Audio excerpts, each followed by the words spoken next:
So in this video, I'm just gonna show you how to set up the glassware for steam distillation. Speaking of steam, I've steamed up my glasses nicely. So this is a pretty cool lab. I like this lab a lot. It teaches some technique. It's close to stuff you might do at home in terms of heating water and smelling nice smells. And we get into some stereochemistry. So this is a pretty cool lab. The next 2 weeks, we're doing a lot of stereochemical stuff, which I know you're doing in lecture. The other thing I want to say, though, the next 2 weeks are sort of, well, you're going to do part 1 of the next experiment on Monday the 11th. Okay, so you need to look at that before coming in. It's pretty quick. You just basically mix some chemicals together, and then you're going to let it sit until the following week. And that's something I want to say at the beginning here. Like, a lot of the stuff in lab is not super complicated. There definitely are complicated things. As you grow in science, you'll do more and more complicated things. But for instance, if a lab procedure calls for you to add like 100 mils of water to 100 mils of ethyl acetate, you pour 100 mils of one of them into a flask, you add the 100 mils of the other one into the flask, there you go. You guys have been pouring stuff together for a very long time. Like, don't overcomplicate it. If it says put it in a flask, it simply means put it in a flask. All right, so the glassware for steam distillation, so we're gonna steam distill either caraway seeds or spearmint. And the interesting thing here is the primary component of the essential oils of those two natural products is a pair of enantiomers, okay? So caraway seeds produces one enantiomer of a molecule called carvone. Spearmint produces the other enantiomer of carvone. And we're gonna test these with smell. Think about what you know about enantiomers. Should they TLC the same? Should they give the same IR? Should they give the same NMR? And then how should they react with you? If you go smell them, will they smell the same? Will they smell different? Will they look different? Okay, so first we have to set up the glassware. And I know this is the part that always sort of worries people, right? Like, how do I set everything up? First, it's glass, so you can break it. Like, the most common lab accident in organic chemistry is breaking glass. I don't want to excuse it. I don't want you guys running around like throwing glass at each other. But if you work in an organic chemistry lab long enough, you will break glass. Please don't. This stuff is expensive, but don't freak out either. The way to handle the equipment is to know what you're doing. Again, think through what you're doing and then do it calmly and don't rush. All right, you don't have to move slowly, but don't like rush stuff. Don't try to do 2 or 3 things at once.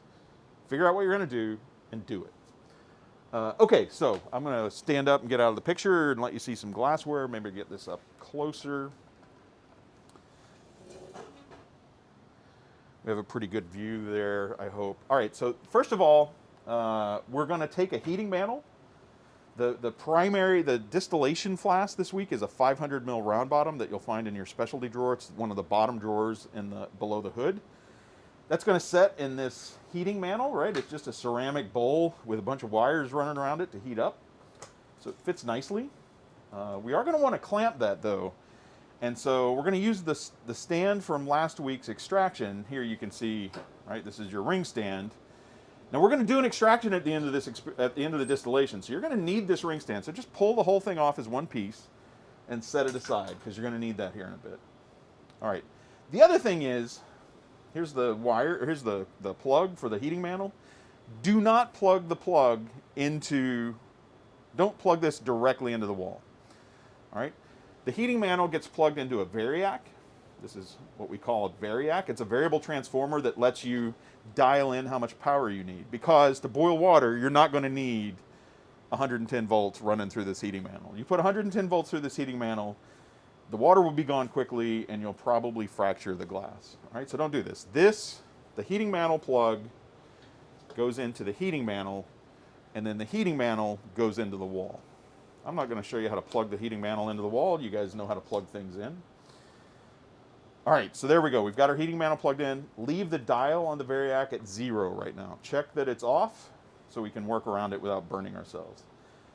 Now, instead of a ring stand, we need a 3-prong clamp. So I've just taken one of these little 3-prong clamps. You'll also find these in the drawers beneath your hood.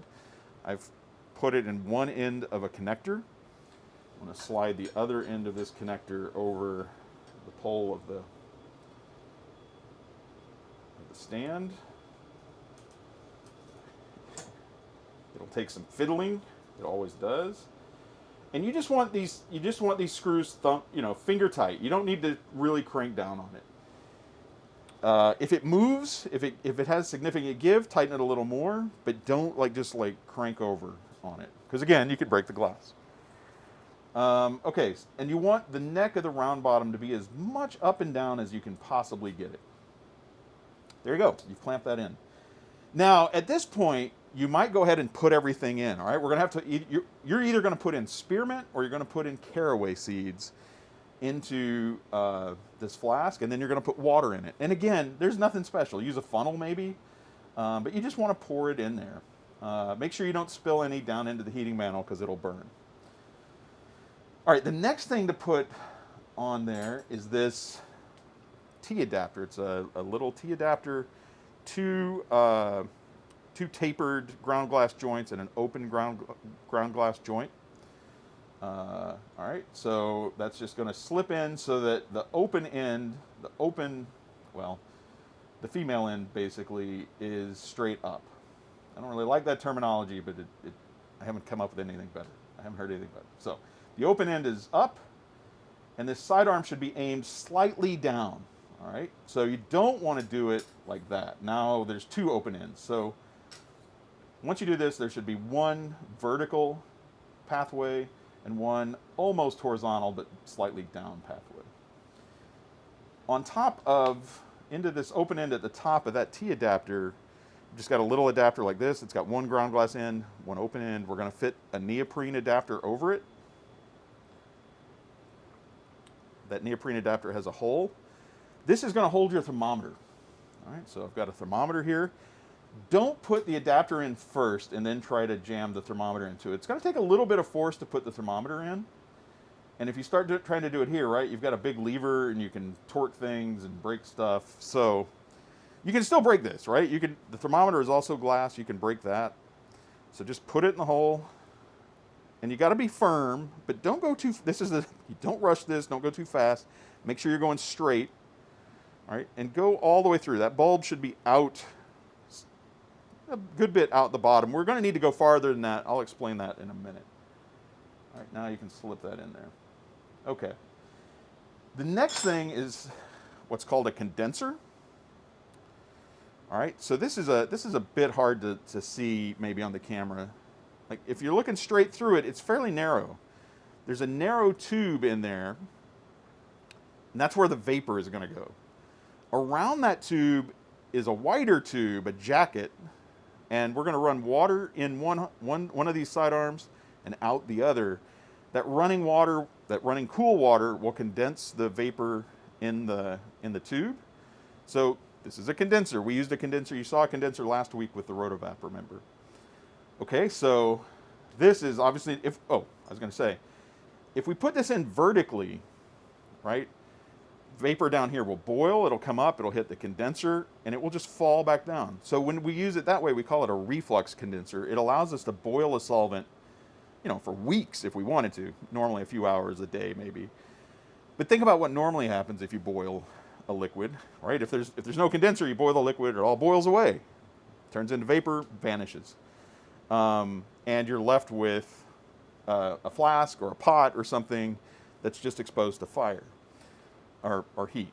Here, if I've got say 100 mils of water down here, it would not take long for this heating mantle to evaporate 100 mils of water. But if I've got a condenser, the water boils, hits a condenser, falls back into the solution. I can boil that same 100 mils of water for days. Today, we're not going to want it to fall back into solution. We're actually trying to bring the vapor over. So I'm going to slip the wide end of the condenser onto the T adapter, put a Keck clip on it like you did with the Rotovap. Your sidearm should be aimed up. I'll explain again that in a minute. All right, so take a moment to look at what is going to happen here. So we're going to have either our caraway or our spearmint down here with water. We're going to heat it. It's going to boil. The vapor will rise. It'll come up here. It can't go out the top. We've plugged up the top. So the vapor will eventually come this way, it'll hit the condenser and condense, and now it'll fall out there. And you could just like leave it like that, but we have this elegant piece of glassware. It's curved, so we can bring the liquid, the condensate out here.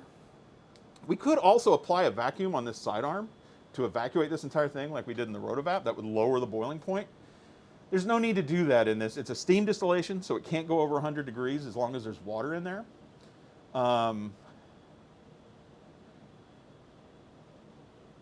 It just occurred to me, I think we might, let me check about another piece of glassware.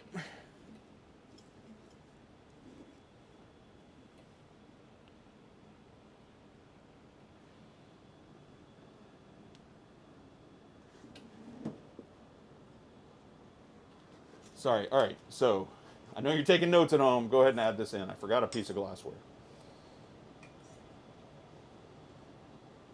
All right, see what I just did there? We need this second piece because we're going to possibly need to add water. All right, so we need this other curved piece in between the T adapter. We'll look. I'll explain that in a minute. So the water is going to boil down here, come up, hit the sidearm, and then fall over this way. Our curved piece, which we again need to secure with a Keck clip, just goes on that end. Now it's held there. Now the distillate will come here. Now look, I have clamped. All right, look at this closely. How well is that seen? I've put the 3-prong clamp on the round bottom flask, and by doing that, all of this is secure. Don't clamp here, don't clamp there. You don't need to clamp all over the place. Just clamp the round bottom flask securely so that it's setting in the heating mantle. We also need to plug up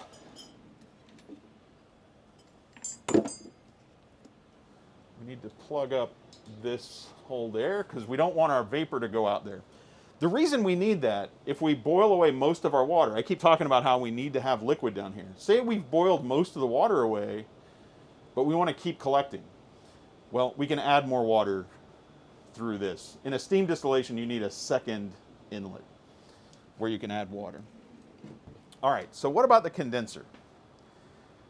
Again, the vapor is going to condense here. We need to run water through this jacket. All right, so we're going to do that with hoses, obviously. I'm going to take one hose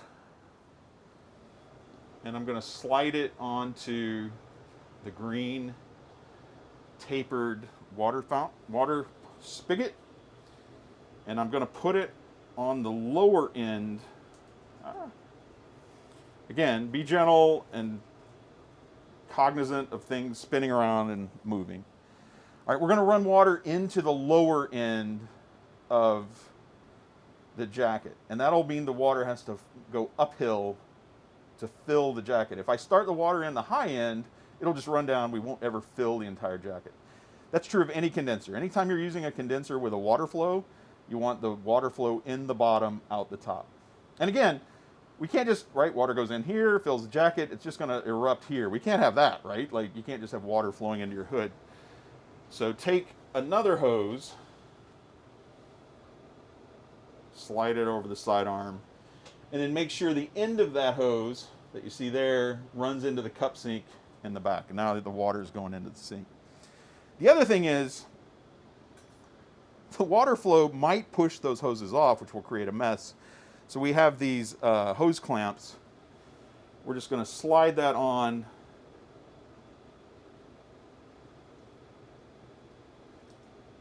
All right, so slide that over the hose. So now that clamp is going to hold the hose to the metal, and you can squeeze these together. I don't think I can do this attractively on the video. Squeeze that together until the two hooks latch. You'll be able to figure out. You'll squeeze these together, sorry, all right, so that the hooks latch like that. All right.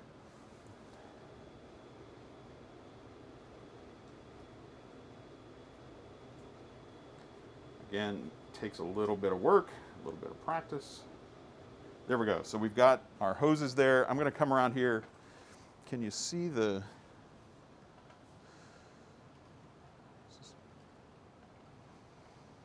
All right, so now you can see the cold water that you're going to run. Keep it, sorry, Nobody's watching this on a boat.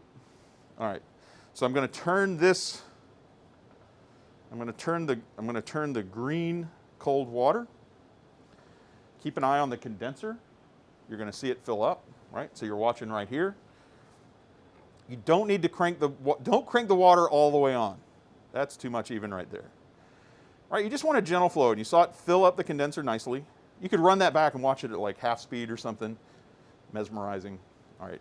You can see a little bit of a bubble there. There's water flow. And actually, I've probably got it up too high. So I'm going to show you the flow we have in the hose back here. Evidently, yeah. See that little bit of that trickle? I don't know if you can see that. Just a little bit of a trickle. You don't need the water to be like rushing through that jacket. In fact, you don't want it to. The higher the water pressure, the greater chance one of these hoses pops off. If the hose pops off, don't panic. Just turn the water off. One of the things about safety, one of the important safety things that you guys need to learn about working in a lab, you should always anticipate what might happen.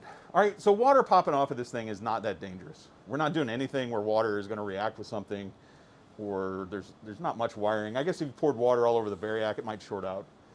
But get used to anticipating. So what could go wrong here? Well, the water hose might pop off. So be prepared for the water hose to pop off. If it pops off, turn the water off. Get some paper towels. Glassware might break. If it does, be aware that this round bottom flask is going to be hot. This metal thing is going to be hot. Don't just rush in there and grab it. Okay, the last thing I wanted to say, look at the thermometer. Where should your thermometer bulb be? Okay, so I'm going to, you want to do, hold with two hands. I'm going to push this bulb a little further down. So the red bulb of the thermometer is right at the junction between this vertical tube and the condenser. So think about what the vapor's doing. We're boiling water and spearmint or caraway. The vapor's filling here. Again, make sure this is closed. If it's not closed, you're just going to boil water out here. Make sure this is closed. The vapor, before it condenses, will hit here. If your thermometer bulb is up here, right, the vapor's not getting up there. It will eventually get up there, but it's going to turn around and condense here. So you want to make sure your thermometer bulb is in the vapor, right before it condenses. And so then you're measuring a temperature of what comes over. And it ought to be right about 100 degrees, might be a little less. What about the collection? We have to put something there to collect.